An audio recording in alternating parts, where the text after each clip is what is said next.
Assalomu alaykum hurmatli mijozlarimiz, avtosalonimizga sotuvga Denza N9 avtomobilimizni olib qo'yganmiz. Ushbu avtomobilimiz 2025-yil bosib o'tgan masofasi bor yo'g'i 2000 km. Yangida zo'r holatda turibdi. Avtomobil haqida qisqacha ma'lumot beramiz. Bu gibridligi bo'ladi. 2 litr turbina dvigatel va 47 kilovatli akkumulyator joylashgan.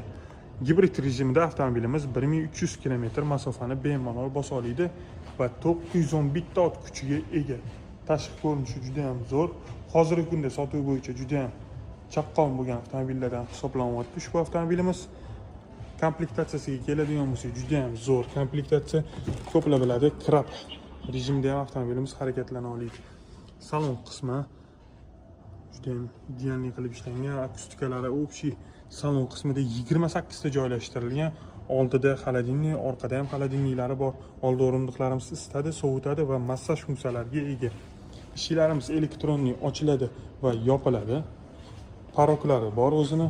Orqasiga keladigan bo'lsak, elektronli pardalar. Orqa o'rindiqlarimiz ham isitadi, sovutadi va massaj funksiyalari bor. Monitorlarimiz bor. 3-rat o'rindiqlarimizda isitish funksiyasi bor. Ushbu avtomobilimiz haqida yanada batafsil ma'lumotlarga ega bo'lmoqchi bo'lsanglar, bizning avtosalonimizga kelib, ko'rib, haydab ko'rib, xarid qilishingiz mumkin bo'ladi. Barchani Turan avtoda kutib qolamiz.